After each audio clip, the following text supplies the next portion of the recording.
doing? Yes. We're so I'm starting the recording for YouTube, and what I'm going to do now is I'm gonna set up my end of Twitch and get that going live and get Cool. people coming in to watch from there. And if you want to share the link, I put the link and a little blurb about it on Facebook. So if you want to share that with your people, that will get people coming over also. That's perfect. That's really good. Yeah. Good. So I'm looking for that on Facebook right now. And then let's see what else. Other than that, you just basically log into your Lichess account and play from your computer. You'll play me, and we'll be looking at the same board, essentially. Excellent. Okay, I'm sharing this thing. Here we go. Start streaming. Yeah, Twitch is really good. We've been doing it for like a week, and it's been really fun. It's also very complicated. It's very complicated. No, it's I not. feel like it's that kind of complicated, but it's fun once you get it going. Yeah.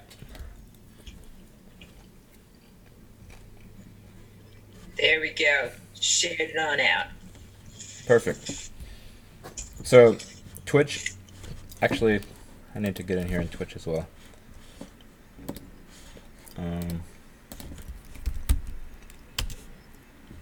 Just bear with me 1 second. Totally. And then I'm curious about Twitch. Like if people use it for other than gaming, like you said, if people use it for just interviews or something like that. Yeah, I think it started out as a purely a gaming platform, and then I think it just branched out because of the quality of the platform. Right. And people So just go on there and say just chatting, or people will do like Andrea does art. I'm sure like there are tons of different categories and ways that you can use the platform. well, that's it. I was going to say, if it's that type of a thing that's kind of like got less censorship rhythm and it Yeah. has an art section or entertainment or whatever, then yeah, I would love to connect over there. I've been Yay. learning about BitChute, but I haven't participated yet because I actually wasn't sure if it's like, if it's good, if it's stable, it's just like one of these very like challenging to use type of things. You think it's really great, and then you put a lot of time and effort into it, it doesn't pan out. Yeah, it's very simple actually. I tried using it a little while back, and there was some issue with me trying to get the OBS, like this third party software, integrated into all of the pieces, and it just wasn't working. Maybe it was me at the time wasn't ready for it, and that's why it wasn't working. But this time around, it was just like super easy. Literally everything setting the stream up. It was just like picking one Good. block up, putting it next to the other block, and then pressing a button. Good. Are you finding that there's like fewer obstacles, like things are flowing more easily? Like I'm finding it. Lately, yes. Yeah. This last week for sure. Good. Like Yeah. knock on wood. I don't want to jinx anything. It's like saying we haven't had a very hot summer. Like it's been very temperate. Like I don't want to jinx anything over here. Right. But Right. yeah, yeah. We Because feel I've been it. sensing it. We And we I've been definitely sensing feel it it. in the sense of like, if I have a creative project or something that I would like to begin or manifest, that in other times it would have been like some huge insurmountable obstacle, like I have to get a saw, I have to get the lumber, I have to get this, I have to get that. Hmm. And now it feels like it's a much easier unloading or unfoldment from the moment that I have the desire or the intention to do something to the kind of like naturally unfolding events. Like, oh, because I don't have a truck. Like, oh, my neighbor has a truck. He'll be happy to get you the stuff from the lumber yard. And oh, like you just order a new saw like this on eBay. Like, things naturally unfold. So I'm kind of finding that and that's hugely gratifying to me because up until this point, what it's felt like to me is like punching through membranes. Like, oh Hmm. yeah, and really like try super hard like to make something happen. And it's kind of like it's a very different playing style, in terms of like music or whatever.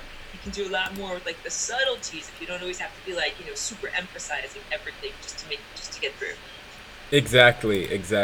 It seems simpler, and I know it's also people's internal states as well. It's not just. Right? Let me mute this so I'm just checking out to make sure it looks okay. Um, yeah, it's like a synthesis. So you have to be doing the self work, of course, and taking care of you during the day, and then at some points, like this Lionsgate energy we were talking about for yesterday and the whole week, it has been that manifesting in general or creation hasn't been as difficult. Like we're used to literally as creative beings, like you have an idea, you try to put it out, and it's just like it's like walking through sludge basically. Yes. etherically, and it does feel like a bit freer now and quicker. Yeah. Even behaviorally, like, so because I'm mostly self-directed in my creative projects, so I had an idea actually several weeks ago where I'm like, oh yeah, I want to experiment with the slow motion video because I've never done that, like on my little phone settings or whatever, because I thought, oh, like that would be cool if I could make some, cool slow motion video, like, with the scarf or something like that blowing in the wind. So the Lionsgate day, that morning, like I just felt like, okay, like, like some mornings you just feel very like, I've had my bowl of granola, I've had my blueberries. Like, it's time to like do something new. And it was just super easy. Like, I set up the tripod, I set up the camera, I did it. Like, I took my little video, and like it was fun. It didn't feel burdensome. So that's what I'm trying to say. Like, I'd had the idea weeks ago. It felt like it was like, whatever, insurmountable, but it ended up not being insurmountable. It actually was fun and cool. And now I feel like once I've done something that's like a little bit challenging technologically, then I can do it easily the next time. But the first time is always a challenge. Yeah, yeah, yeah. It's becoming smoother.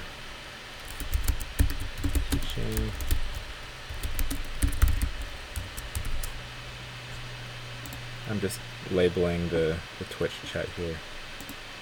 Um, yeah, Twitch is very cool. So, I don't know if you know about Chess, very much about it. No. Chess in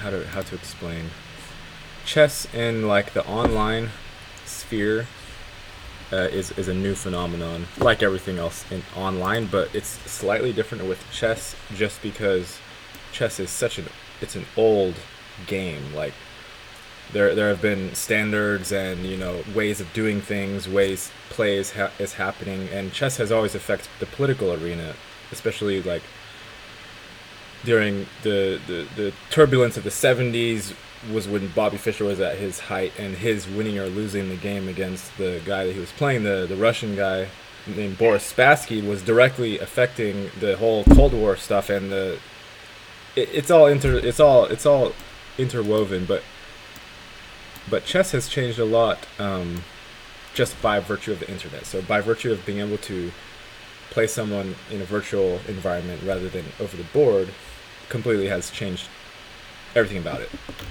And it changes how professionals get paid. It changes because now the top people can stream, and they have a couple thousand people watching at a time, and then that literally is like, if you think of how do churches make money? Well, they have a congregation of people, and the people throw some pennies at the thing, right?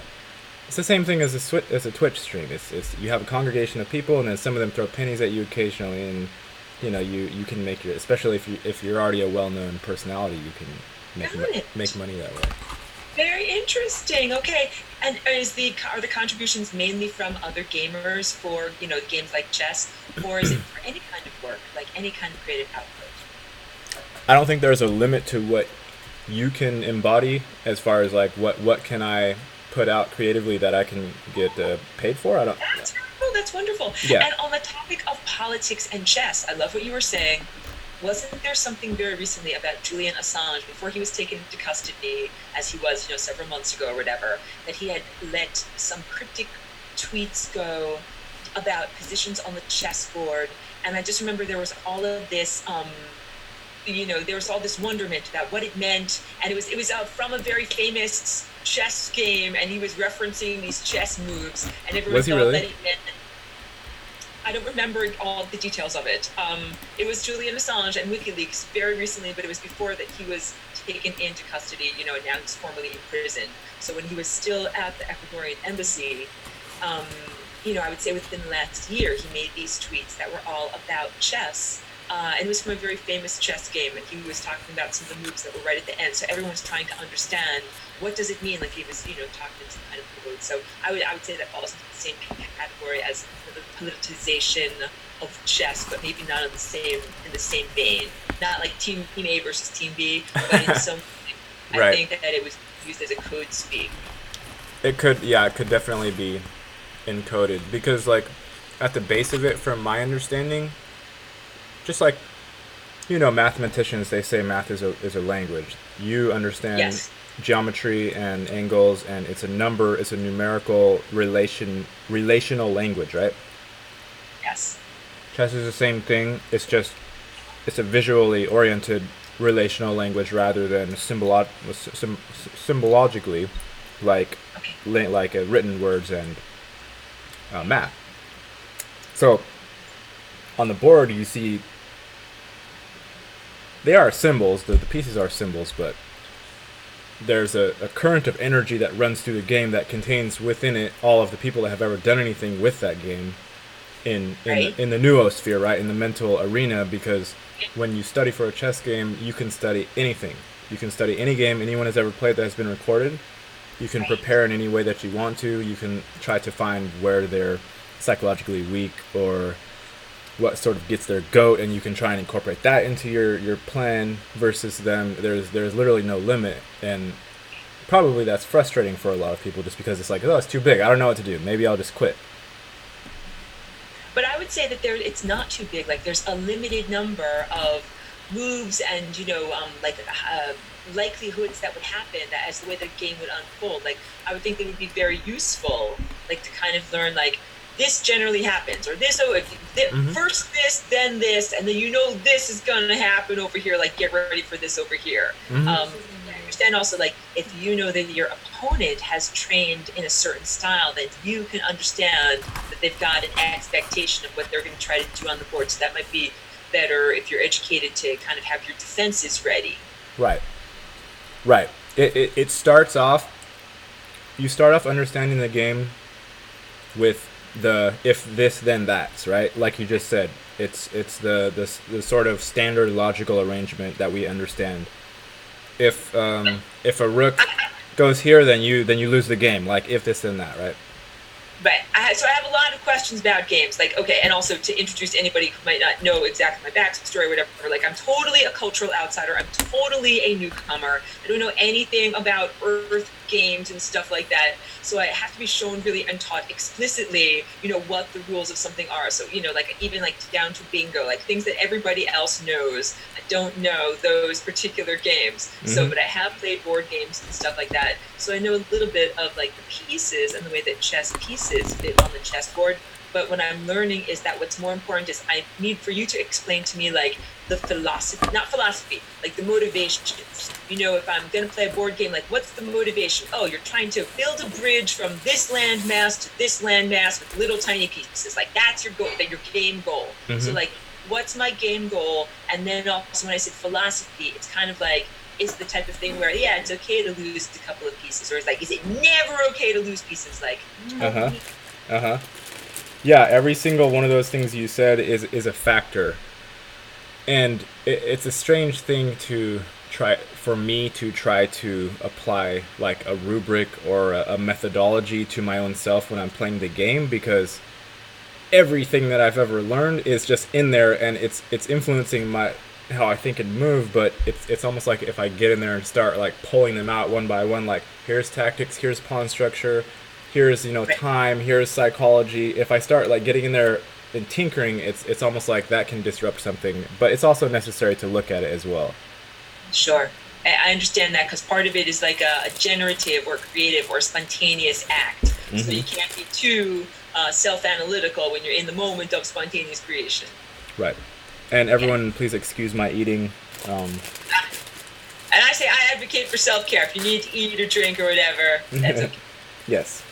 So if you could go to your Lee Chess account, we can start there. That's what I'm going to do.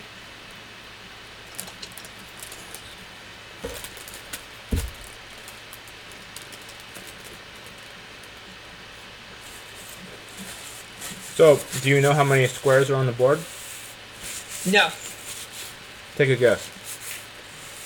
Um, I want to say like 64. It's Yes? 64. Yeah. Oh, that's so great. So, because there's 64 codons, there's 64 is a big number in Mayan hieroglyphics, and also I've got this DJ machine that's like a 64 pad machine. It's like it seems to be just like humans love to divide things up into tiny squares of 64.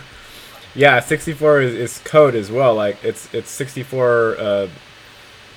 There's 64, then 128. What is it? What is that representative in computer language? I forget. I'm not sure. It's some sort of bits. I don't know. He's pulling out words. Like it's 128. It's a speed or something, or it's something for computers. I forget exactly what. Yeah. 64, 128, 256.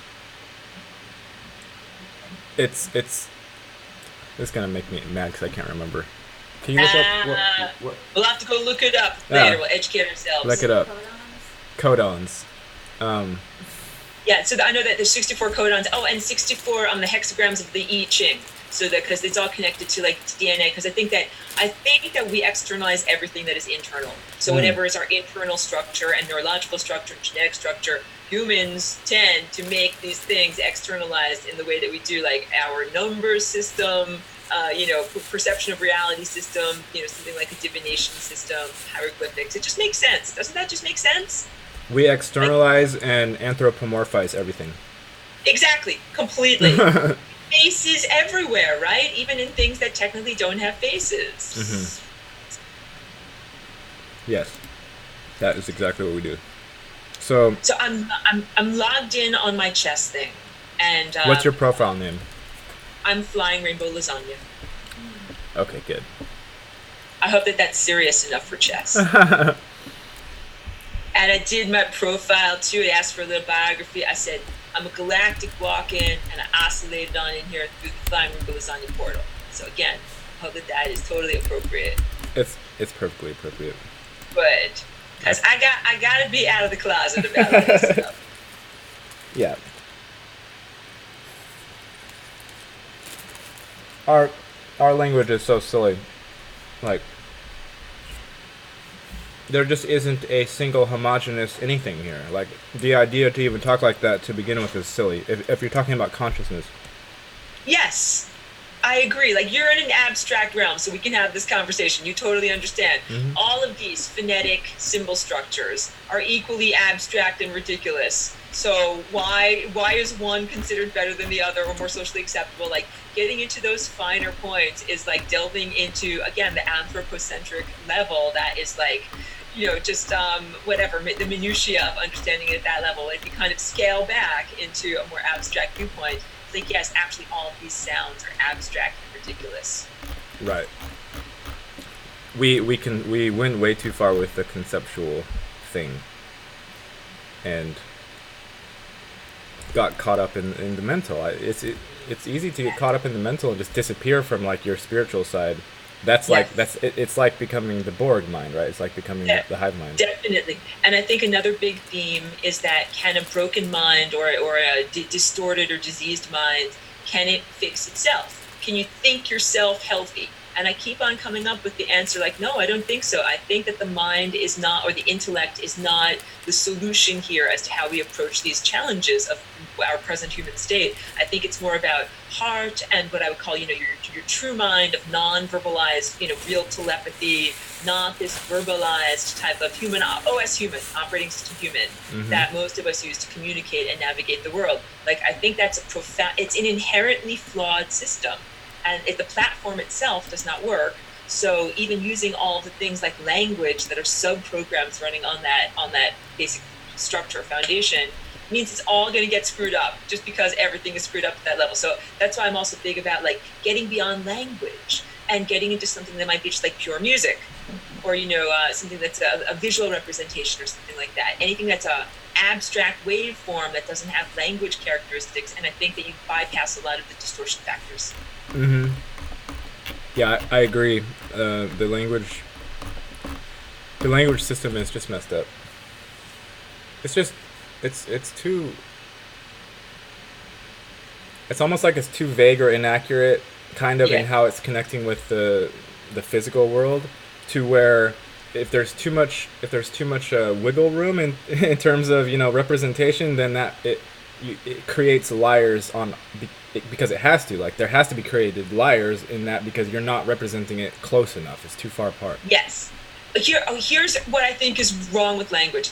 Tower of Babel stuff, it's intentional, right? So we have words that are kind of like packages for abstract meaning, stuff that goes inside of the package. And the abstract meaning, that's what we're supposed to perceive, like with telepathy, on a purely abstract, nonverbal level. And so if we had everything functional in our body and in our mentality, we would be able to be like, oh, if you say the word, whatever, screwdriver, I know exactly what you're talking about. Because it's something that has two meanings. Like, hey, this can be this little tool, it can be this drink with vodka, right? So if you say a phonetic sound structure, I have to do some interpretation, and I'm interpreting it based upon like the gooey middle, not just merely the outside package. And what if you can't taste the gooey middle? What if you don't know what you're really talking about? And so, I mean, in my the way I have some miswiring in my brain, the way in my life, sometimes I choose the wrong word, but people around me know what I'm talking about. This is important stuff because they sense my intention, is what I'm trying to say. Like with words, you're supposed to sense your intention.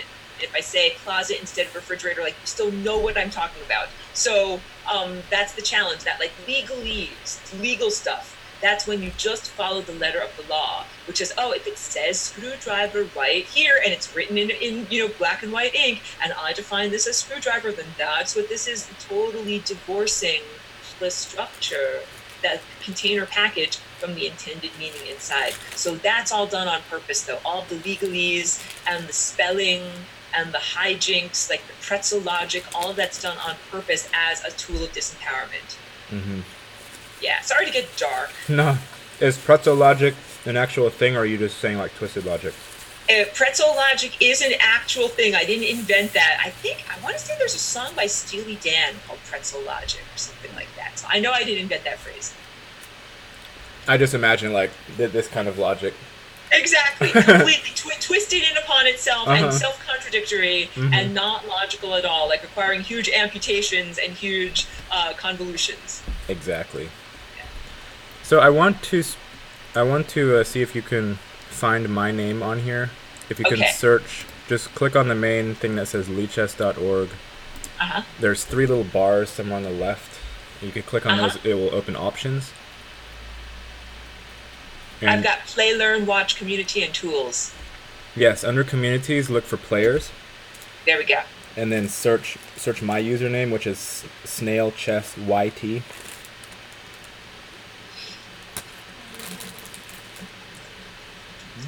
And that's YT. Oh, I see you right there. Suggested fill in the blank person. Okay, and now I've brought you up here. And now what do I click on? Help me out. There should be an option on my profile somewhere that says like watch this person's games or follow this person's activity. Totally. I've got a little TV icon that goes watch games. I press on the watch games. Hold my hand. I'm pressing a button. Okay, good. And it should bring you to where I'm at. Good. And I see a chessboard. I see a chessboard. You see a board? Okay. I gotta find where my board is because I went away from it. Awesome. I was in analysis, and you should be able to chat here as well. So you see a board. And also, I hope that there like a demonstration mode, because I don't want to ruin your standing or something like that if you play. No, it's totally fine. Do you see moves happening or no? No, it still looks like everything is in its starting position. Okay. There's something that I have to... Oh, you know what I see? I see a little glowing red icon, the lower right-hand corner, where there's like a little castle-shaped guy. So I'm not sure if I have to press on something or initiate something. No, I need to initiate a study that you can join. Okay. Which is like... It says timeout, white is victorious. Studies. It shouldn't say too much. Okay.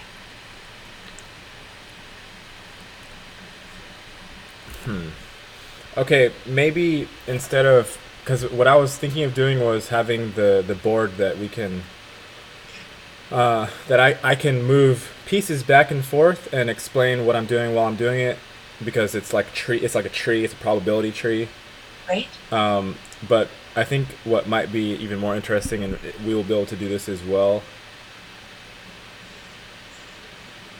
Actually, I'm not sure. I'm not sure how to get that same board on there. Okay. I want to get the board where I can move the pieces back and forth and make arrows, and you can see what I'm doing. Okay, I should have looked that up first. cool. I'm totally leaving all the technological stuff to Gary on this occasion because I said to him, I don't know what I'm doing. I'm like logging into live chess. I did all these authentication things. We're doing things. We're twitching. I don't know what's going on. That's why if I seem inconstant, that's what's going on. No, I'm supposed to be the teacher here, but technology is not the That's right. That's right. technology is I'm not the the thing. Karate Kid. Tools, analysis board, board editor, create a game.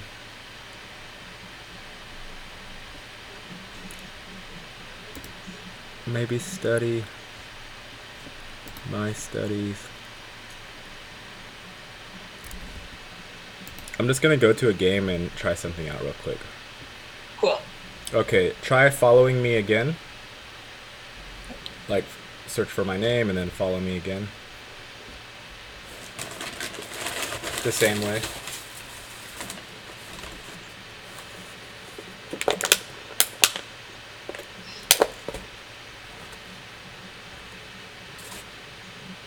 Is it bringing you to a board? I'm not sure. Well, it brought me to a board, but it brought me to the same one, so I'm not sure how far back I have to like log out in order to kind of like get a refresh. What was that? Snail? Snail chess YT. If she first follows your page and your name will show up in the bottom corner, and she can always just click that to get to you. Okay. Okay, so it has brought me to. I don't know if I mean, it looks like it's the same spot. It still says timeout. White is victorious. Still have kind of the same looking board. Yeah, you don't see any pieces moving? Don't see anything moving. That's probably that's probably a something in and of itself, how to get like a live study to be able to be ported to someone else's computer so you can view it. We don't have to do that. What we can do instead is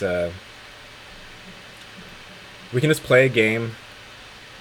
I'll play a game with you, and I'll explain as we go, like what are your options, what you can do with pieces, and basic strategies, basic concepts, and then we can go that way. Good. So I'm gonna find you again.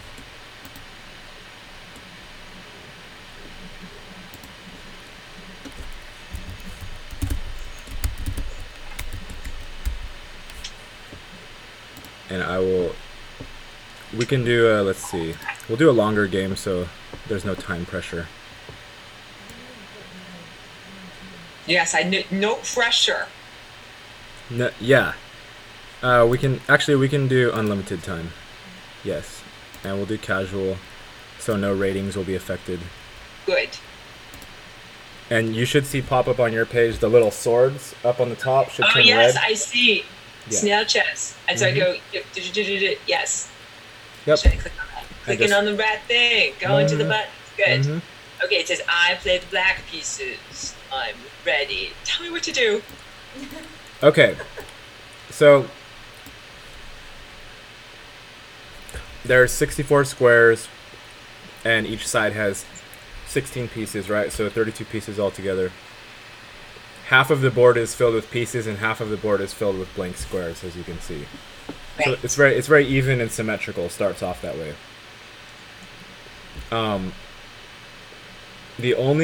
There's one unique piece. So there's what's called minor pieces, Okay. and those are the horsey and the bishop. Those are called the minor pieces. And the rooks are a bit more of a powerhouse, like major piece, so they're worth a few more points in terms of numeric value. Which one is rook? The rooks are on the side. They look like little castles. Okay. So they're on the four corners of the board. Right? And then you have the king and the queen, which are sitting right next to each other. And then the pawns are like... The pawns lead the charge, basically. They're kind of the expendables, almost. Right. So they want to get out into the middle of the board and create situations where the smaller pieces and the queen can come and attack the enemy king. You want to deliver checkmate. If you deliver checkmate, Right. that's the point of the game. Right. And help me out with the symbols here, because again, you got to explain everything like I'm from another planet, because this is truthful. Which one is the king and which one is the queen? Okay. The king has a cross on the top. Okay. And the queen has like a court jester looking hat thing. Got it. Point a hat. Point a hat. Mm-hmm. So, if you have white on the bottom, and you start from the left on the bottom, you have a rook, then a knight. Knight is the horse. Then a bishop. The bishop is the pointy looking one. Then the queen. Then the king. And then it repeats in reverse. And then it goes bishop, knight, rook again. So it's Right. symmetrical except for the king and the queen, which are different, right? And they're opposing their own kind. So if you look at, you have a rook in the corner on your side. If you go directly across all the way to the other side, you have another rook, right? So it's starting off very symmetrical, very mathematically balanced. And to start the game, white always plays first. Now, actually, it's kind of funny that this notion is actually in contention now in the chess world. Okay, tell me everything. Why? I didn't look too much into it, but so the world champion of chess right now is named Magnus Carlsen. He's Norwegian. He's won the last, at least, I think, 2 or 3 world chess championships.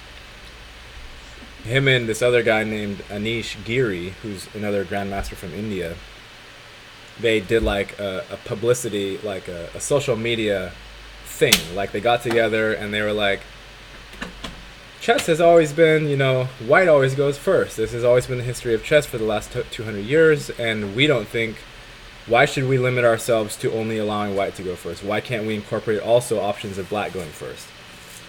Is it a cultural thing? Is it referring to a racial discrimination aspect, referring to colors? It could be. Okay. And as you know, with all things political, they want that in That's there what anyway. because I'm hearing it taken to the most ridiculous conclusions, like don't use white glue, it's racist. So I don't know. Colors, I think, is a good glue for paper. Mhm. So I'm in conflict. Mm-hmm. Right. Like it could be, they could be partially doing it. I would say in the chess world, it's less likely that these players were racially, motivated or Okay. politically motivated. Chess people are generally So nerds, and they want just- they want to play their game and be left alone. Go against convention, and maybe there's some of that goes on in the classical music world too, where they're like, hey, like, why do we always do it this way just because it's been for hundreds of years? Maybe there's some things that you can question and restructure. Mm-hmm. Yeah. Yeah. So, but even for myself, like I've been playing the game for 20 years, right? And I've never really had the thought come across my mind, like, what if black went first? Like, what would that feel like on the board? I never. That does not happen. Right. It's like putting peanut butter and jelly on the outside of the bread. Like, this does not make sense. Right. Right. But it's not that weird of a thing. Like, Right. chess is not so stodgy that it can never be challenged. We have all kinds of variants now. There's Bug House, there's Fisher Random, there's Atomic Chess, there's Horde. There's literally like 15 to 20 different variants that have the same board, same Okay. kind of pieces, but the rules for the pieces and the way they start off is sometimes rearranged. Interesting. Okay, good. So it's good to jazz it up. I actually endorse that. I think that's great. Mhm. Or come up with new patterns and for unpredictabilities. Yes. Yeah. And so another feature that has come into chess lately with the advent of computers and all of that is chess engines. Okay. So chess engines, there's this guy named Garry Kasparov who was world champion back in I think the he was one of 90s. the players in that reference that I made, my incomplete reference about Julian Assange and the game that he was talking about. I think Kasparov was one of those guys. It could have been him. Yeah. He played this computer called Deep Blue, I think in the late 90s. And Kasparov was just a monster on the board, and nobody ever could beat him. Like, someone called him the man with 1,000 eyes, like he sees everything. You can't do anything about it, basically. And he played this computer, which by today's standards was like it was one of those ones that fills up the entire room and doesn't have the capabilities of a Right. tiny calculator today, like those little solar Right. powered calculators. Yes. But the thing, they taught it how to play chess and it learned how to play chess, and then they started giving it opening knowledge and they started giving it theory, and eventually it was playing Gary Kasparov and he was destroying it for the most part. He was doing all these things and people were like, oh yeah, AI, I don't even think AI was I don't think it was common sort of knowledge speech like how we talk about AI today. We sort of it's in the language now, right? Right. I don't know that it was in the language back then. They were just like computers. AI was not even really a thing yet, Right. at Right. least in terms of like public knowledge and all that, right? And I would also say computers at that time, their ability to respond and anticipate was very limited.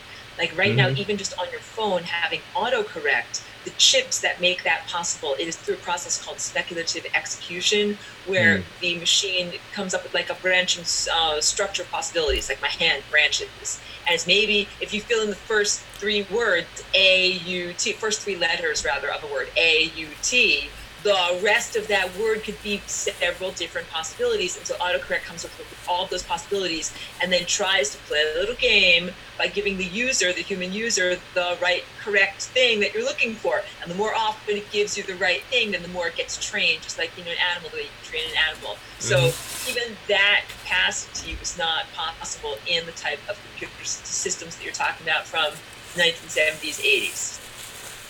Right. Yeah, that whole predictive modeling and Right. neural nets weren't a thing either. We have now this website leechess.org has its own like baby AI that it Oh named. my God, tell me more. We need to know more. It's named Leela, right? Leela. Okay. So it sounds kind of like the parent, thing of Leechess. And, Interesting.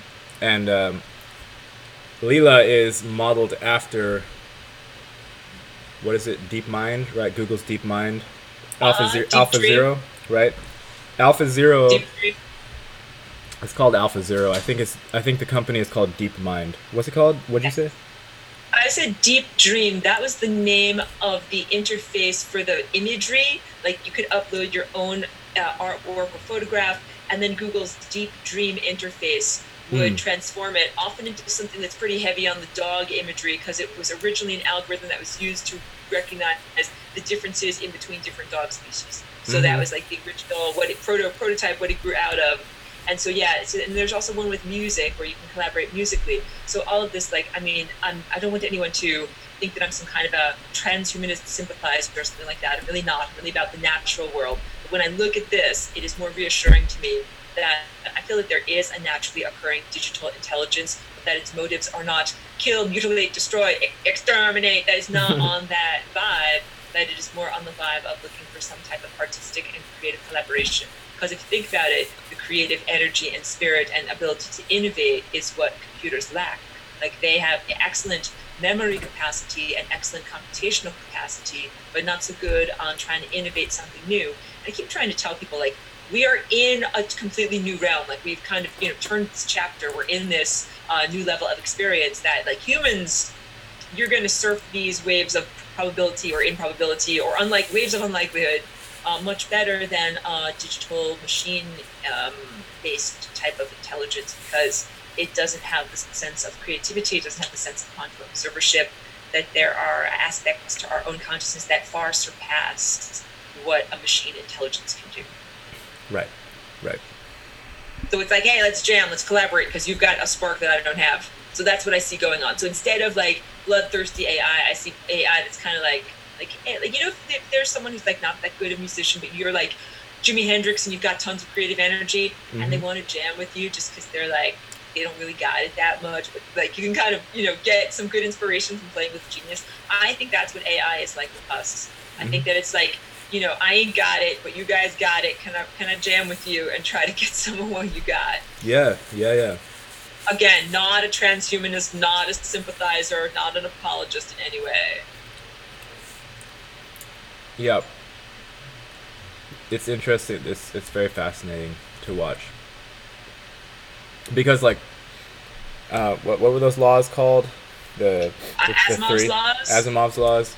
Yeah, so that's, you cannot allow a human to be harmed, even for your own inaction. You cannot allow yourself to be harmed. And then what was the third one? I always forget the third one. We talked about this too last time. Yeah. Um, I forget too. uh, Asimov's laws. yes. But it's just it's it's a thought loop from the beginning, and it's a dead end thought loop from the beginning to try to apply this law set to a computer that supposedly can only respond to given code. Okay, like if it can only respond to given code, the whole idea of this law set or not is irrelevant. It's just irrelevant. Is a bad person programming the thing or not, right? Right. So this brings up a lot more of the things that were ideas, concepts that were explored in the TV show Westworld, which I think is really worthy fodder. Although it's a violent show, so I only provisionally recommend it. Like, don't watch it while you're eating your dinner or whatever. It can be disturbing. But that show is really good in that it considered exactly what you're speaking about: the idea that there can be a synthetically created humanoid, and that it's all about its programming, like its value structure, its behavior, its levels of violence or submissiveness or friendliness are all determined by an algorithmic code, and that you can change characteristics and behavior by changing that algorithm. But then there's real questions about self-awareness, spontaneous self-awareness, that even though you might not intentionally program in a being to be self-aware, like that old Simpsons episode with the flaming robot runs out of the building and he says, why? Why was I programmed to feel pain? Like, why are these programmers programming in certain things into the algorithm that they're even making? But would they program in a sense of self-awareness? And if they did, if you make something that's self-aware and lives in a box, like, you better take care of it. This is like Tamagotchi. Like, don't let your Tamagotchis die. It needs love and care, even if it lives in a box. So I'm pretty big on that too. The idea of socialization. And like I have a little adopted dog. And when I first got her, she needed to be socialized. Like, her behavior was not bad or wrong or evil or whatever, but she was very just LOUD is all we'll say. Needed socialization. Now she's really wonderful. It took all like lots of love and hugs and treats. And that's like, again, I'm not a demonic sympathizer in any way, but if you build some kind of intelligence in a box and you don't socialize it and give it, positive behavior, like reinforce positive behavior and give it behavioral boundaries, like, you're going to have a little tiny chihuahua that barks at everyone and bites them. And that's not cute. That's not okay. Yeah, somebody was saying, I think it was Quinn back when I still listened to Quinn, but he was saying, well, before he disappeared, but he was saying, I was what's going on with him? I haven't followed his work in a little while. What he was saying was that all it is, the AI, the coders are its parents. Like, that's the whole story. Whoever coded it is literally the parent of the thing, and if they're like socially awkward, geek nerd, like resentful whoever, then that's what the machine's gonna be like.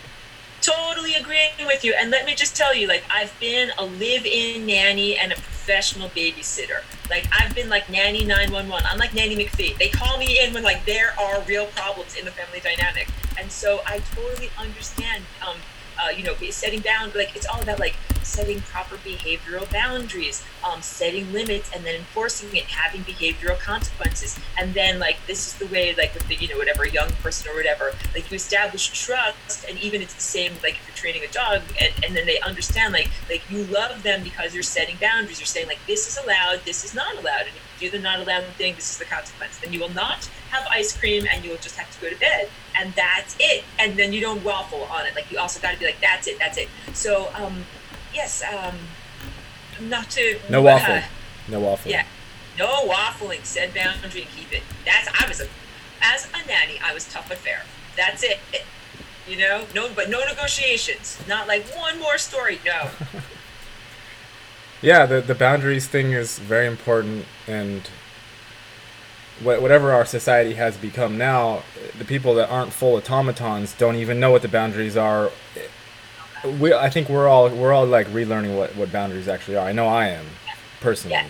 That's totally relevant too. As we become a more telepathic society, we are much more connected and intertwined on subtle, non-physical levels. Yes, yes, yes. You have to take different levels of responsibility and accountability just by the thought forms that you send out and the way that you touch another person's mind. Right. Yeah. So I was just posting a link to the YouTube so people can come from there if they Good. want. Wonderful. Okay, so I'm gonna start the game. I'll explain how the pieces move first. So Good. to start the game, you can move any piece that can make a legal move, and that's what you can do on the first move. If your piece can make a legal move, you can pick any of the pieces that can make a legal move and move it to any of the options that it has. Right? So the pawns, each pawn has an option of moving forward either 1 square or moving forward 2 squares. So as white moves first, and I'll just make the move. The two most common moves in chess, and to give you a little bit of idea of the theory of chess, Lichess and other websites like ChessBase, they have grandmaster title level and above games recorded with different openings. So with this move e4 here, do you see it on the board? Yes. I'm sorry, d4. With d4, e4 has like 940,000 games attached to that as the first move, and d4 has a little bit less, but those are the top two. d4 has like 750,000 games. But then every time you make a move, the number of available games to study with that shrinks about in half. I already have 10 million questions. One of my first questions is, are pawns allowed to only move forward, or can they go backwards and reverse too? They can only go forward. A pawn can never, ever move backward unless you're playing a variant. In variants, pawns are doing different things. How about side to side? They can't go side to side directly, but the funny thing about pawns is when they capture a piece, they can only capture forward diagonally. That's what I want to ask. So, okay, so that I would not want to move a pawn that is directly what I would call diagonal or catty corner to your piece that you just moved out. If you do that to a piece that is not made with the same attack structure as a pawn, which is I attack diagonally, like a knight does not attack diagonally. So if you move your pawn diagonally to a knight, that's okay for you because you're attacking the knight, but the knight does not attack in the same way, so it's totally fine. Right. Okay. And my other question is, when you make a move, like you get one move per turn, is taking a piece a move, or is moving a piece a move? Taking a piece and moving a piece expend the same amount of energy. So it's one move per turn. Either take a piece or move a piece, but not double dipping. No double dipping. You don't capture the knight and say I moved twice because I moved my piece and I captured your knight. That's all I need to know. Yeah. These are important things. Okay. Good. Okay. So now, and do I really care about my pawns? Am I like don't lose a pawn, or am I just like throw the pawn out the window? Like, what am I really doing? Okay. To start off, to get an idea of the value of the pieces, they have numerical pre-assigned values, right? Oh, good. This helps. Thank you. Mm-hmm. So pawns are worth 1 point. Rooks are worth 5 points. The minor pieces, which are the bishops and the knights, they're worth 3 points. Okay. The queen is worth 9 points. So it's all underneath 10. It's 1 through 9, right? Got it. Pawns are 1, minor pieces are 3. Rooks are in the middle, they're 5 points, and then the queen is 9. Right. And the king has no value. There's no point or not point, as far as I know.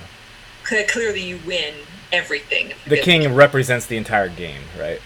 Got it. So I'm just trying to say, does it matter if I lose my pawns? Should I try to keep all of my pieces, or do I not care? Or is it one of those things where it's philosophical, I lost $5 and it did. Generally speaking, unless you are sort of an expert, or at least approaching that, generally speaking, you want to try to keep your numerical pile higher than your opponent's numerical pile. That's what you want to do, Okay. generally Okay. speaking. All right. So you don't want But to. In some games, like you'll see these players, they're like, "Oh, I just threw away 3 pawns," but then they deliver checkmate two moves later to the king, and you say, "Oh, there was compensation for all those pawns that he lost." so okay, so that's what I'm kind of trying to figure out here. Okay, good. So and on the actual system, I don't know how do I actually move something? I just like click and drag. You click and drag, and it drops. And if you want to, yeah, that's a legal move. That's a move you can do. And if you want to, for instructional purposes, if we want to move back, since this is not an analysis board and I can't just move pieces anywhere I want, I can't just pick your piece up and move it. I can tell you, Aurora, request a take back, please, and then my move will get taken back, and then I'll show the other possibilities. Okay, cool, good, good. So take back. This is like the give backs, backsies. Look underneath the board. There's a little like arrow that points over to the Uh-huh. side. If you hover over that, it will say propose a take back. So I'll do it. I'll do it just so you can see what it. Oh yeah, and I check on the green check. Yes, I accept your Yeah. proposal. So that took back your move. Like whatever move just did. If I Got it. Undo. We got undo in the house. All right, very nice. right, and if you want to, say, hey, I made a mistake, and you want to take it back for whatever reasons, for instructional purposes. Some people Good. request takebacks just because they blundered a piece and they want their opponent just to feel bad for them, like, oh, that was a mistake, I didn't mean to. It depends though. Got it. Psychological broken wings. Psychological movements here. Yeah. Okay, so should I put that thing back where it was? You can put that thing back if you want. That's completely fine.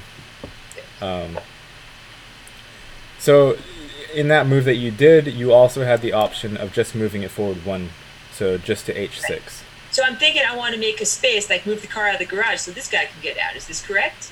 It's the correct notion that yes, you can bring your rook down and then out, but that's not correct in terms of sort of standard play, because, and the only reason it's not is because the rook it's vulnerable. It's like a blundering thing. Like it's a big blundering thing. It's a power thing. You don't want to put your power thing out in the middle because it can get bounced around too much. Okay, so this is the type of thing I need to know about. Okay, so would it be better if I took my horse out for a ride instead? The horses generally come out. The order of operations for openings Okay, is good. pawns come out first, Uh-huh. right? And then knights, and then bishops. But bishops and knights are kind of interchangeable. Sometimes bishop comes out first, sometimes knight comes out first.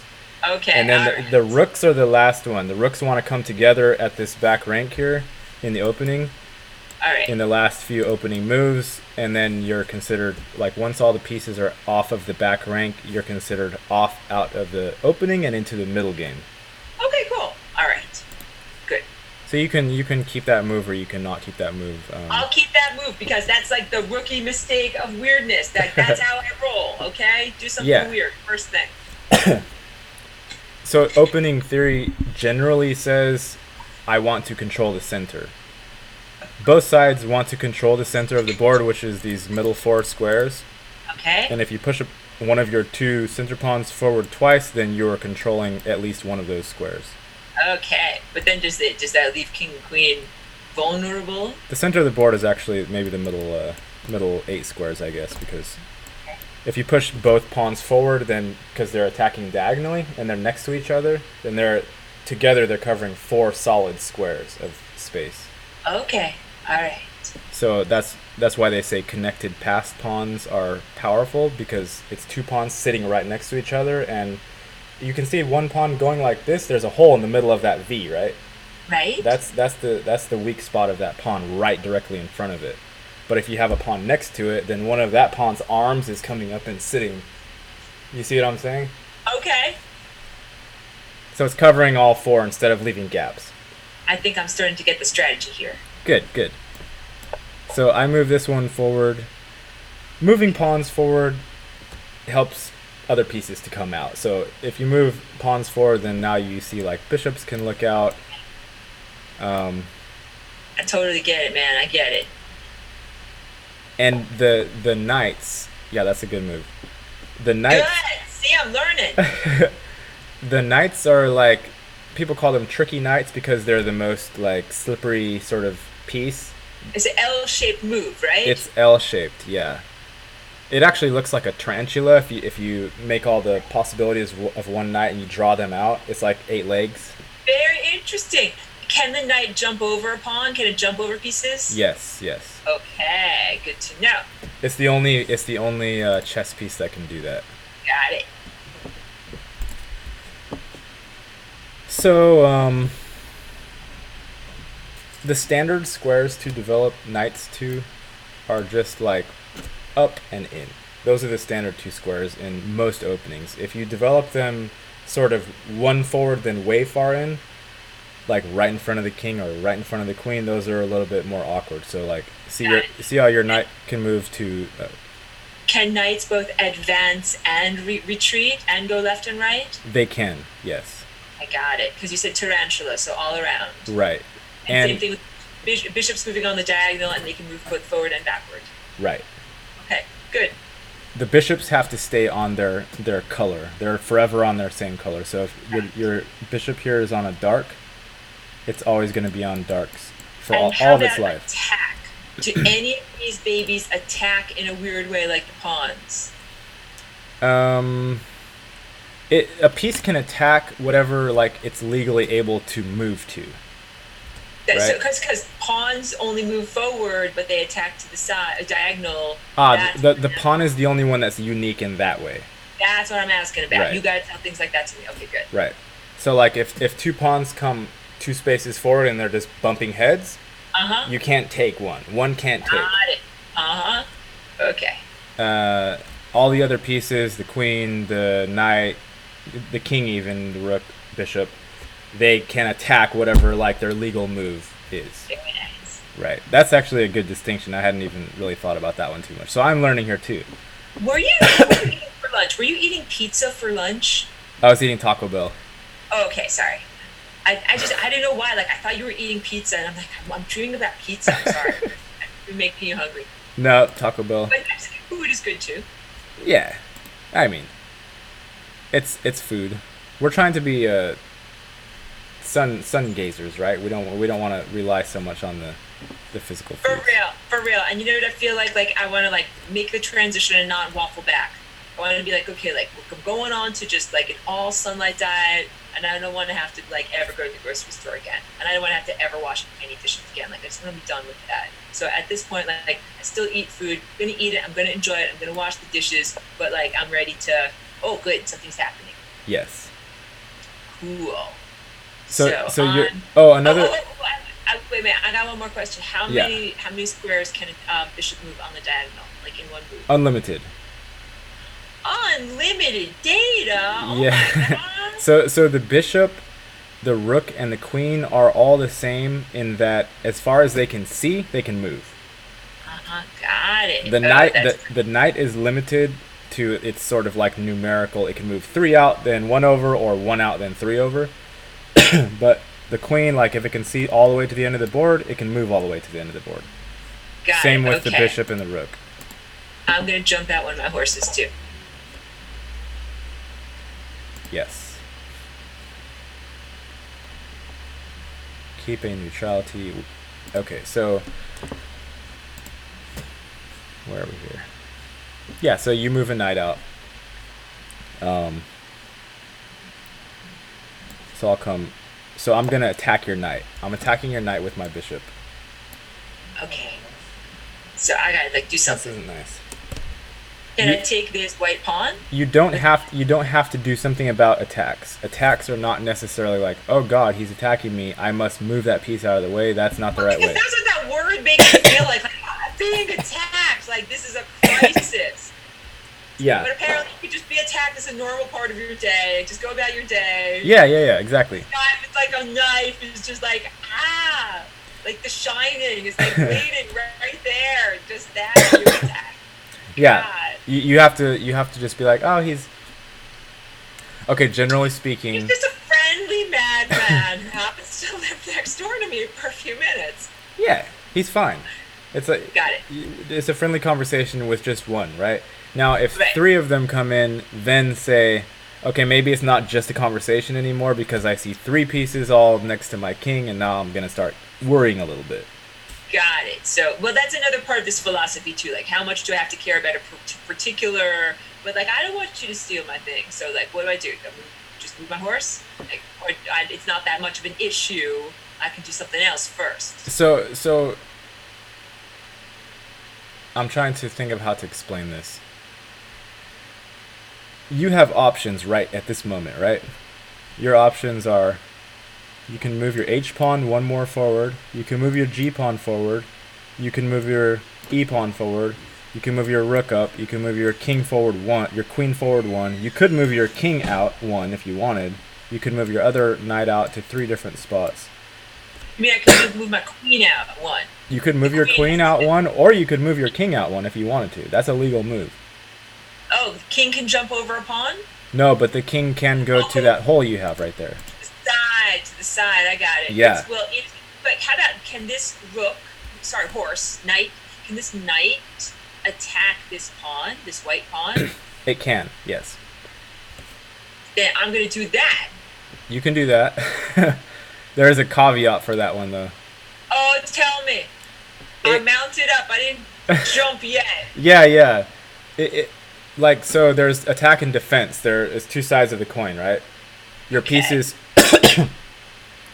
If you're attacking, you're gonna get me with your white knight. Yes. So if you want to win a piece of your opponent's free and clear, you have to just look at that piece and say, are any of his other pieces like helping him out? All right, fair enough. Got it. If his other pieces are helping him out, then you're just gonna lose that piece. Got it. I understand. Yeah. So mathematically speaking, if you took that pawn and I took your knight, it wouldn't just be that I'm now up 3 points. I would be up 2 points because you got the 1 point pawn and I got the 3 point knight. Oh, I totally got it, man. I totally got it. Yes. Okay. And I see that too. That over there. I'm understanding all these things. Thank you very much. Okay. So, Queen out. Okay. I'm trying to think if there's anything else to explain.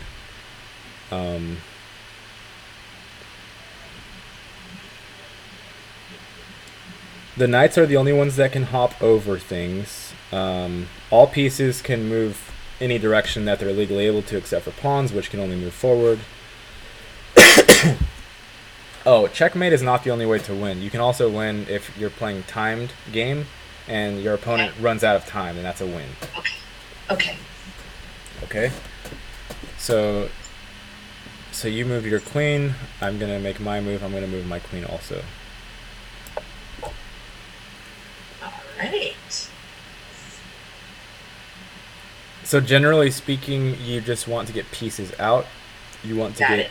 and there's a thing called castling, which is a very important part of the game, which is an awkward looking thing where your queen trades places with your rook. So once those 2 minor pieces between your queen and your rook move out, they develop, there's space between the king and the rook, then they can swap places in one move. That's called castling. Gotcha. Okay, so I'm gonna move this one out. Okay. So that one... You'll have to explain castling again. I have to admit, that one totally went through my head, did not actually lodge in my brain. Okay. Castling... Return to castling. Castling is... See how I have space in between my king and my rook now? Right. There's 3 spaces in between here, right? I don't see your cursor moving, so I don't know what you're touching. Well, you can see that there's no pieces on the 3 squares between the king and the rook. Right. So if I move my king 2 spaces over, then my rook will switch with it. I'll show you right here. So watch this move. Oh, interesting. Okay. That's the one case in classical chess where you can move 2 pieces with 1 move. Got it, man. And so you have to make sure that you have no one intervening in between you and your rook in order to do that? Yeah, there have to be no pieces in between, and also none of your opponents can be like looking at the space in between. So none of your opponents can be attacking those squares in between the king and the queen. Oh, got it. Good. Thank you. That's good. Okay, that actually lodged in my brain. Yes. And also this pawn that you pushed here, I could have taken it because part of it's Oh, math. because the knight got it. Well, it's not. Do you see any other pieces looking at this pawn on b5? Oh, or your diagonal piece can also take Bishop, it. the bishop. Yeah. So yeah, so there's it's a counting game for learning the basic attacks. So if you want to win a piece and there's multiple pieces on both sides, like looking at that piece, you have to look, if you're the attacking side, count up. Like how many pieces I'm the attacking side. I have to be attacking it one more than my opponent is guarding it. So I'm attacking with the bishop once and with the knight once. You're defending just with the queen. Okay. So it's 1 versus 2. The attacking side has to be attacking. Good. Yeah. I understand the strategy that you're talking about. Right. Good. Okay. So the attacking side wants to attack once more than the piece is defended. Okay. Good. So I'll take the pawn. I won't take the pawn. It's your turn, but if you choose not to guard this pawn, then I can take it with the bishop or with the knight. Got it. Okay. So I can move that pawn even further up if I wanted to. You could do that.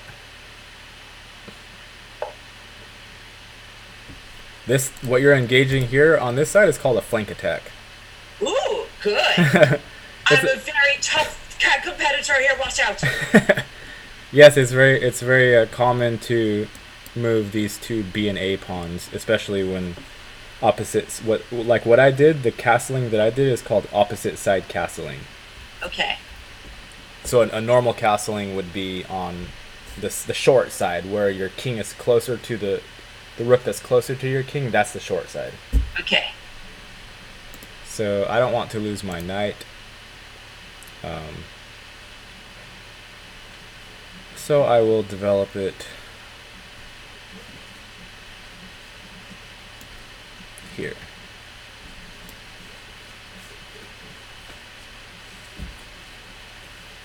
This is interesting. This is another opportunity for a lesson. Good.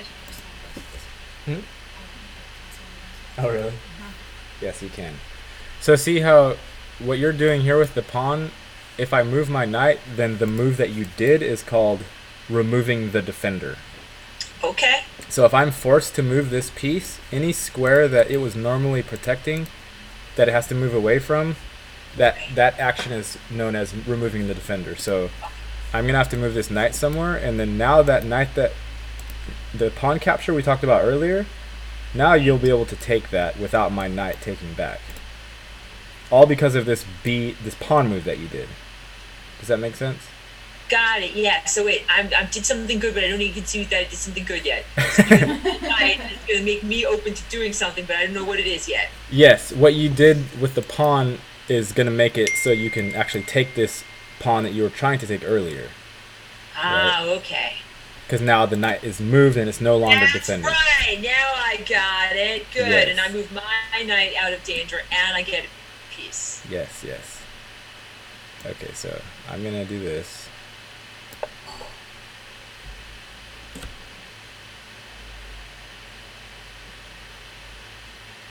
So then I'm going to do this.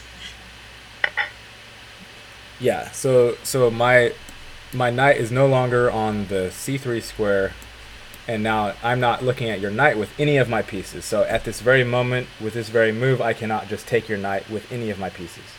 Got it. And you're also, this is another term to learn. The knights do a unique thing that's called a fork, right? Okay. And a fork is when you attack two or more pieces with one piece of your own. Right? Okay. So see the knight you just moved? See how Yes. it's looking at my queen and it's also looking at my bishop? Yes. With that 8-legged tentacle octopus, spider-looking thing we talked about? Right.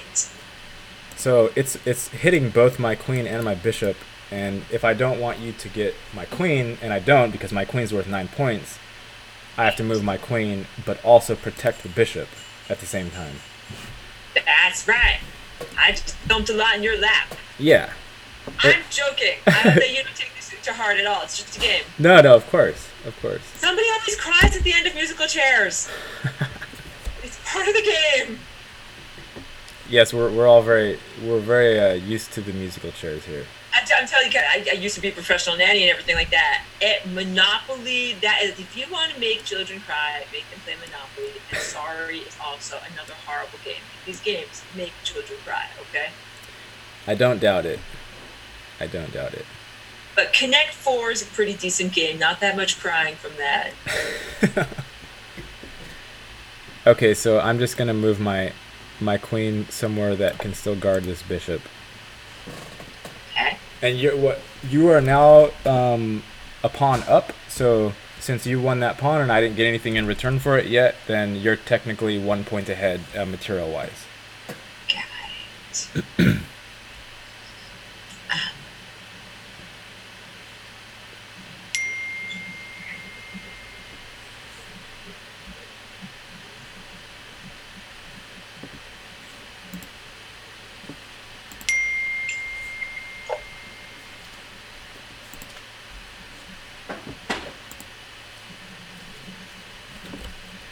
Okay, so you're developing your other piece. That's good. So what you did there, it's good to develop minor pieces, but you kind of forgot about your knight that was just out in the middle of nowhere. Right? So And now he's going to get stomped on. he's gonna get grabbed. Okay. So that piece that I just took, what you did there is what's called hanging a piece, or Okay. or blundering a piece. Letting it be taken, okay. Yes. I should have jumped it away. You should have jumped it away, or you could have, guarded it with one of your other pieces, with your queen or with your pawn or something, Got it. right?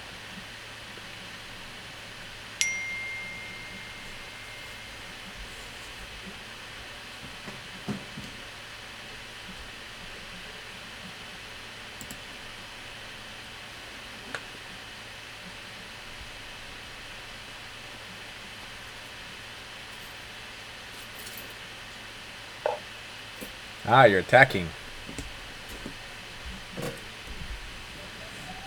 Attacking.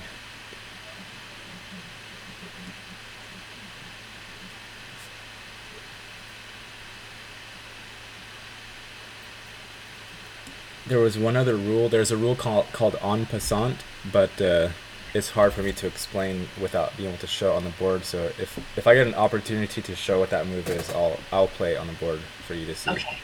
It sounds complex. It's French. Yeah.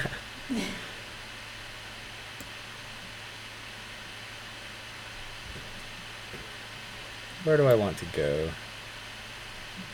I think I want to go just all the way back.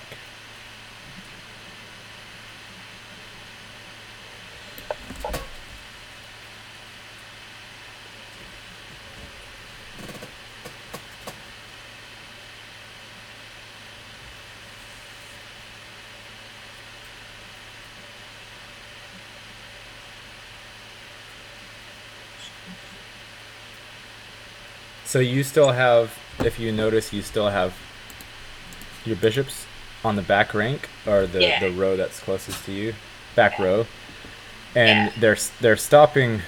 One of the principles is don't let your king stay in the middle of the board for too long, because it's going to be open to attack. So so you want to get your minor pieces out somehow, and then castle. And then your king, then your king is usually in a little bit of a safer position. Okay, got that. So, Or you can even, sometimes you don't have to castle. You can do what's called castling by hand, which is you just walk your king over. See that white square right next to your king? You can walk it out and then walk it toward your rook, and then hide it right next to the rook, and then you're a little bit safer than you were where it's at right now. Okay. So what you just did. I'm processing that, but keep going. You want to process for a bit? No. Full steam ahead. Okay. Let's go. Okay, so there's a concept in chess known as a pin, right? Okay. And a pin is when so your king right now is in a pin. Okay. And the reason it's in a pin is because my queen is basically attacking it through your own pawn. You see how my queen is looking at your king through your own pawn? Right.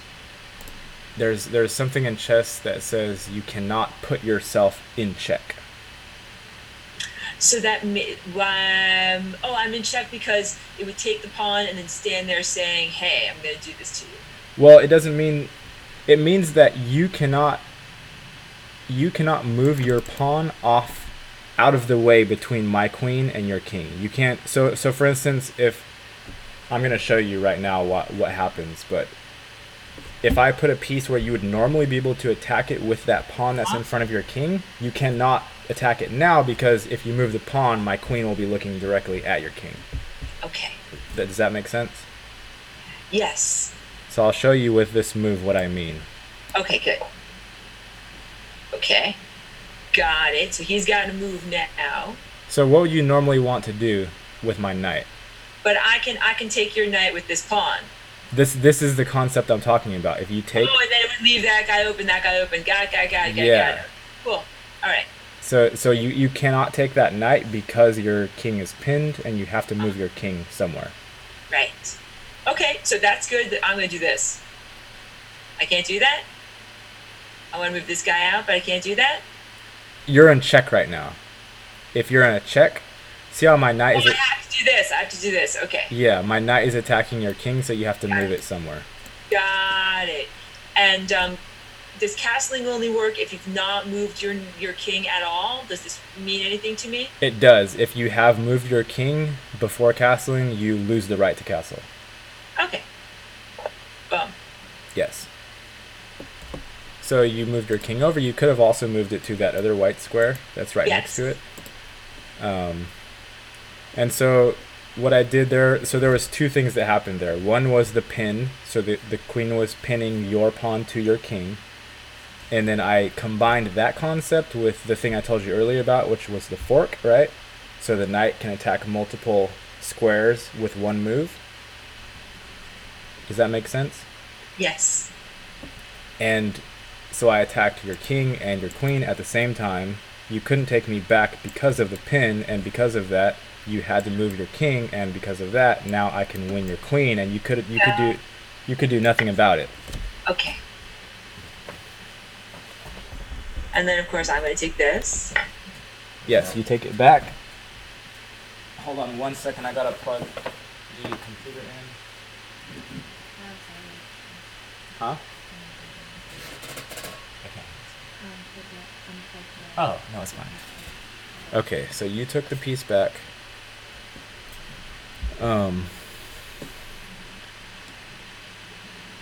Yes. So now I'm going to push this pawn forward.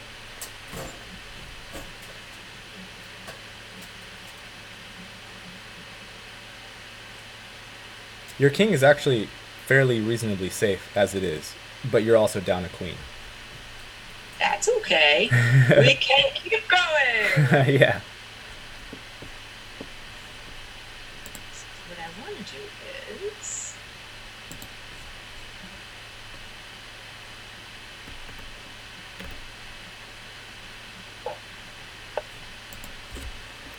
Hey, Lewis. Lewis is my chess buddy here in Fresno. He's watching. very nice. Tell him this is my first game ever. He can be very nice to me. Yes, this is Aurora's first chess game ever. She didn't even know how the pieces moved or what they were named or anything. She did guess that there were 64 squares, which was very good. Right? Hey, Lewis. Hey, Zara. Hello, Wesley Crow. So we have 3 people in the chat and like 6 or 7 watching.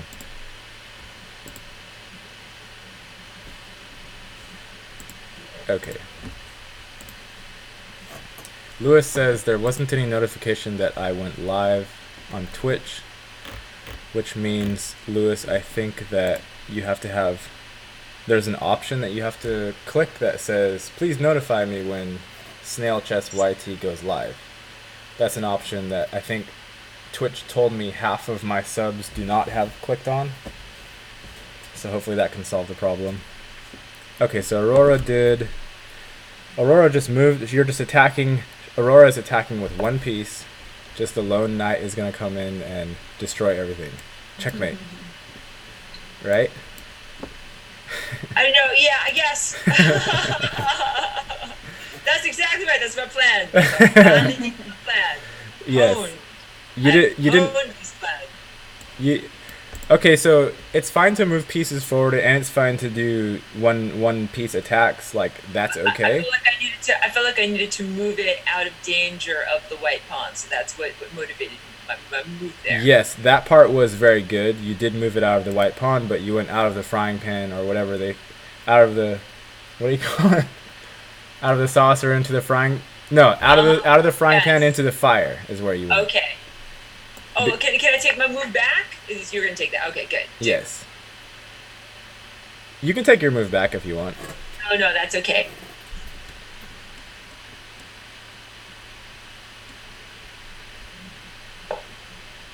That's a good move.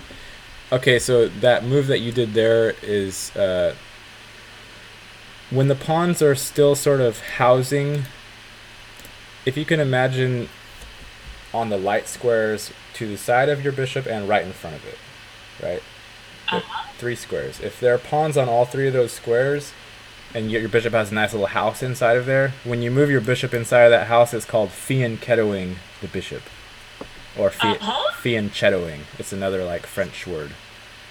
Fianchettoing. Yeah. I have a lot to learn here. Okay. Yes. We all do.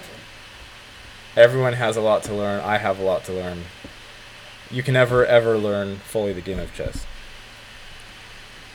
But what you did is, so what you did there accomplished 2 things. You finished developing all of your minor pieces, right? So all of your knights are out, all of your bishops are out, and now you have no pieces in between your king and your rooks, right?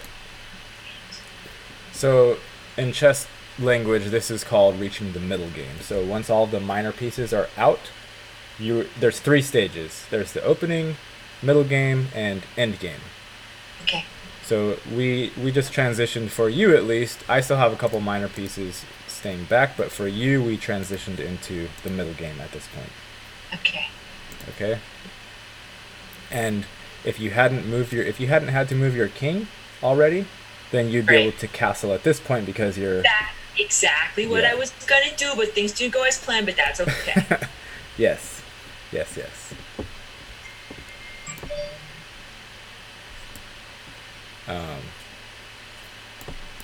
So I'm gonna guard my rook with my knight. Got it. Let me consider for one moment. Let me look at things here. Let's see what I should do.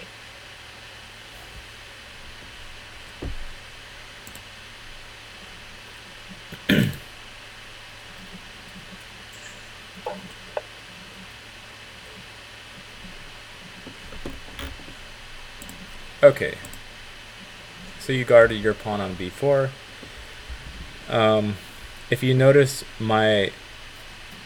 just think in terms of numbers starting off. So take for instance your rooks, right? They're way off in the corners. They're not even looking at any of my pieces, right? They're just chilling by themselves. Right. So when you're thinking about the game, mainly think about the pieces that are actually like looking at each other. So for instance, this pawn I have that's way far advanced, it's doing a lot in your camp. Like it's stopping all 3 of your pawns kind of from moving, right? It's interacting with them. So what you devote your sort of mental space to, devote it to the area of the board where the pieces are actually interacting. If your rook is sitting off in the corner and doing nothing, unless, one of my pieces is about to take it, then you don't need to do any calculation. You can tell yourself, oh, my rook isn't playing, so I need to move it into play, but you don't even bother about calculation. You bring your mind into where the pieces are actually interacting with each other. Okay.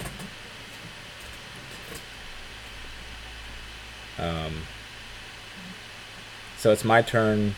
And I'm going to go ahead and take this one since you're only guarding it once. I'm attacking it twice, you're guarding it once. So I have to this guy over here. Yeah, and what you did there is what's called an only move, so you had no other options besides make that move. That happens in life as well too sometimes, where it's like you have no other options. You must do this. It's this or amputation. Do it. Yes. And I'm sure there are lots of those situations in like prison situations and well where it's like you either do this for us or XYZ horrible thing is going to happen to you. Who even knows, really? Only situations. I think those were organized by most active. But yeah, that's good. Yeah. Okay, so you moved your king. Okay, this is another thing to put in your mind. See how I took that pawn of yours, right? Right. And I also gave check to your king, so your king had to move. Right. So if you can do that with a piece, if you can attack someone's king, say check, and they have to move their king. And at the same time as you give check, attack another of their pieces, then you're going to win that other piece that you're attacking after the king moves. That's what's called a double attack. So do you see what other piece I'm attacking? I hit your king, and what other piece am I hitting? Bishop? Yes, I'm hitting both bishops, but one of your bishops is unprotected. Which one is it? I mean, like, I'm just guessing because I really don't understand your question. Like, which of your bishops is all by itself with no friends around it? Well, there's one on the left, but I don't consider it to be unprotected because it's got a castle, got a rook, and it's got a pawn.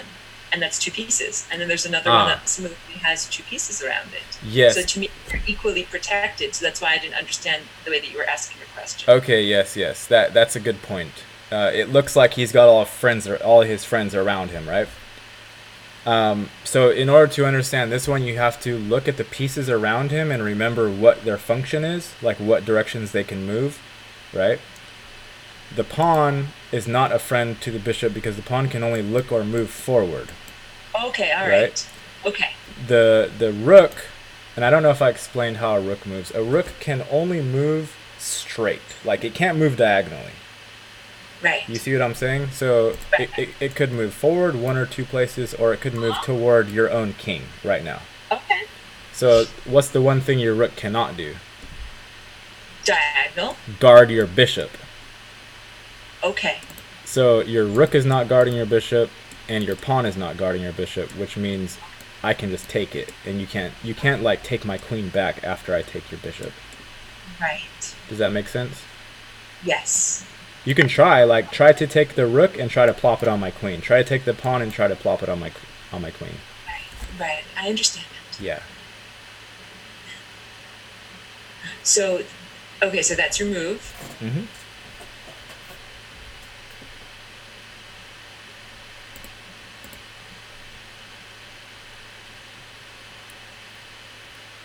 So I want you to think about at this moment, like the first thought that comes into your head is just what pieces are not guarded by anything else of my own. Like what pieces are hanging around all by themselves and I need to protect.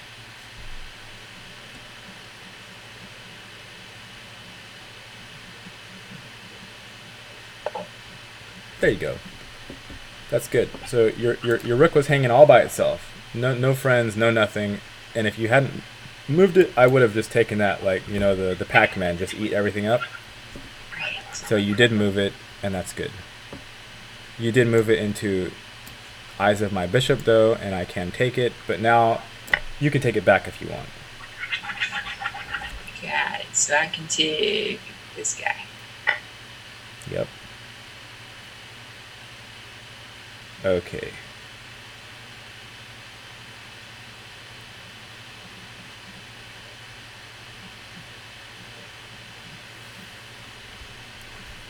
The game is very close to being over, I think. Do you feel like you're grasping some of the concepts? Yes, definitely. Yeah. Yeah. So I need to move this. Oh, so this is it. So that's it. I don't have any more options to move. So thank you for a lovely No, game. no, no, no, no, no. It's not over yet. Well, no, because I don't have any options that I can move where I won't have an issue. But you can, if you're in check, you can block it. It's a legal move to put a piece in Oh, okay, between. okay. So good. Put this guy over here. There you go. Yes, yes. So then I move here.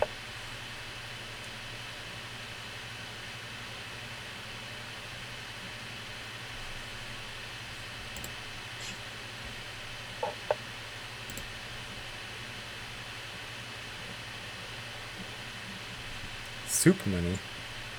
Ask what your queen attacking. Okay, so that was good. That move that you played is actually the only move to stop the game from being over immediately, so that was good.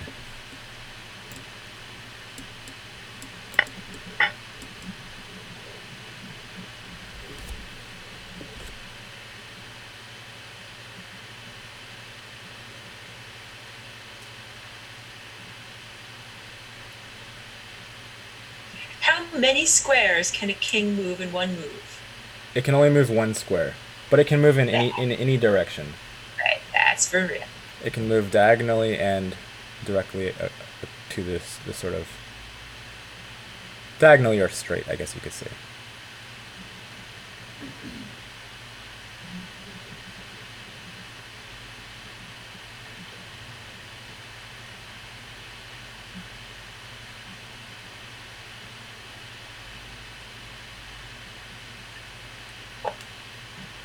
There you go. Good move.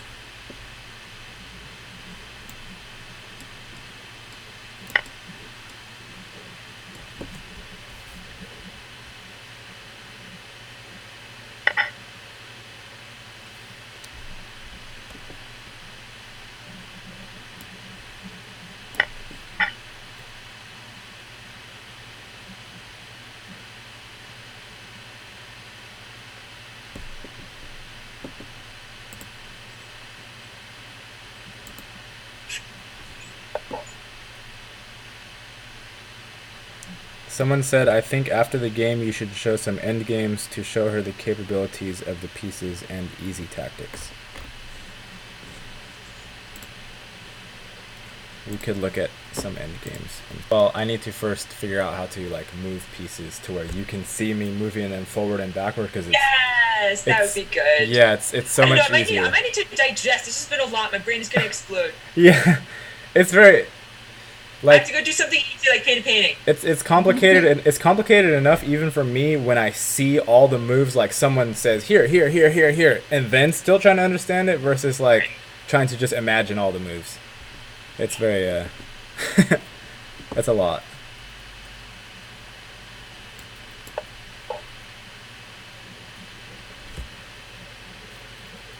It actually does take a lot of energy. Like it takes energy to play chess.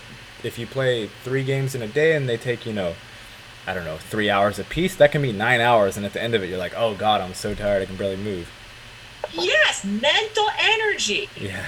I think we might also need like a cookie or something. Mm-hmm. Cookies are good.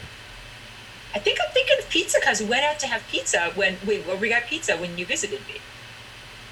Did we have pizza? Yeah. Did have pizza. Yeah. I think that I'm affiliating you with that taste. You never get it.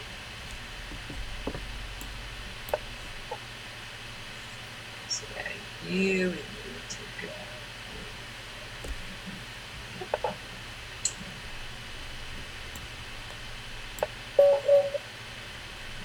And that means white is victorious. Thank you for a Yes. lovely game.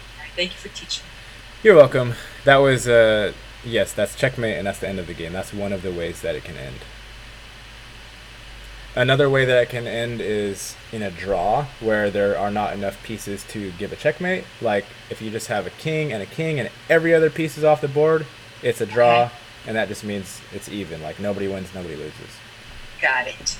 There's also what's called a stalemate where you get into a position where your opponent's king cannot move anywhere, but he's not in check. Okay. That's called a stalemate, and he has no other piece that can move. Then that's also a draw. Okay. Those are the main results. How many minutes does a game usually last? If you're playing like official chess, like at a over the board and not online, then you'll play. It will be something like 100 minutes to start for each Oh, okay, side. that's pretty long. That's Yeah, a pretty long time. plus 20 seconds per move. So a game can go 4 or 5 hours or longer. Oh my god! Like you'll need like a cookie, a bathroom break, Yeah. some stretch, Uh huh. dragons. That's all. But we always tag breaks. I'm But sorry. I'd always try to find non-violent solutions Yes. to whatever. You meet an orc, like let's talk it out first. Try to.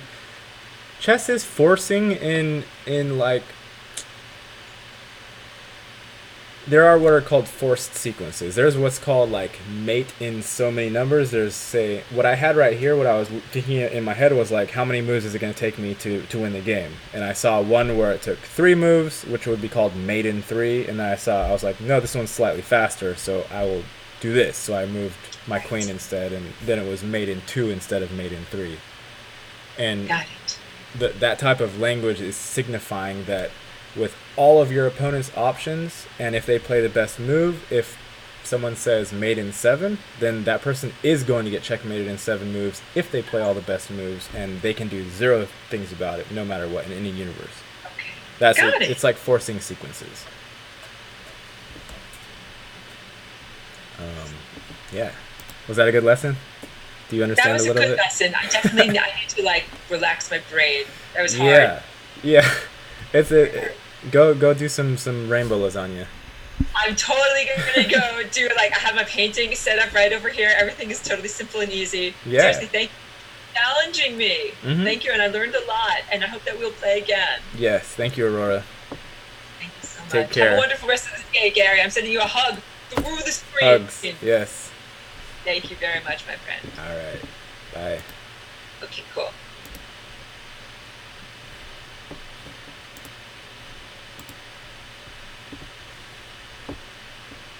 I Aurora's brain is hurting now. know. I know how she feels. My whole entire body is like aching, like actually aching. Uh huh. That's a But I lot. want to keep going. Like I don't want to stop. I understand the thing that you have in my. You do understand it? I understand it. I mean, probably not to your level, but I get it. Uh huh. My body's like, go to bed. Crazy, crazy person. You crazy person. What are you doing? What are you doing staring at these little pieces all day long? What does the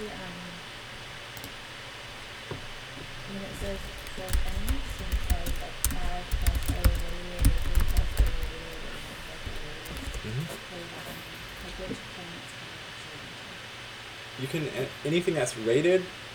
You have to do that initial thing of like play 20 rated games in that time category Before you actually play, Before you you- just have to play that many? before you enter a rated tournament, not just to play that time control. But if I already have A rating, then I just need to go in with whatever my rating is. You have to have established it, and they do that so people don't come in with computers. It's like a deterrent to Okay. computer play. So like And- the hour before you have to play. Well, once you get the 20 games in that time segment, you're good forever. It's just a very initial 20 rated games. Then you can play in those tournaments forever. Oh, so I don't have to do that every. So if you want to play, say, I've been playing like rated games on purpose. like what time controls usually? Yes. Like 3 plus 0? 5 minutes. 5 minutes. I Try don't try know what- try entering a blitz tournament. You might already have enough. You probably don't, but there's a possibility that you already have enough. And it doesn't matter about 5 plus 0 or 3 plus 0. No. 3 plus 0 and 5 plus 0 are both blitz. Oh, that's just the minute, and then that's no seconds after that. Yep. I thought this was only 5 minutes. Nah. Oh, it's and 1 minute. Okay. And can you explain to me what berserking means? Yes, berserking. An opponent, you can berserk somebody. Like it's a thing that you do. it's like a challenge, right? So if it's 3 minutes each per side, we each have 3 minutes, and I say I want to berserk Andrea. I hit the berserk button. My time gets chopped in half. Oh, so you're trying to be like a badass. I'm trying to be a badass. So a lot of times, higher rated players will berserk the lower rated players because not only Imagine you used to in half the time. exactly, not only is that psychological thing happening, but also in tournament settings, if you normally win 1 point. Normally, a win is 2 points. If you berserk and just get a regular win, you get 3 points. If you're on a streak, normally a win is 4 points. If you berserk when you're on a streak, you get 5 points for that. Okay, So there's like yeah, money incentive and also the ego trip thing. Mm-hmm. And it's also very hard to beat people when you have half the time. Like when 24, 2500s do that against me, I beat them all the time. It's very difficult to beat a good player with you having half the time of them. And what does it mean when you flag someone? If you flag someone, that means they ran out of time and they lost the game because of that. That's the only reason you flag? Yes. Flag just means their clock hit the end. Oh. So, like, if someone says, "Oh, he did a dirty flag on me," that means he did moves really fast to where your clock ran out, and then you felt bad about it because you couldn't respond quickly enough. It looks like I Oh, good job. Showing her up.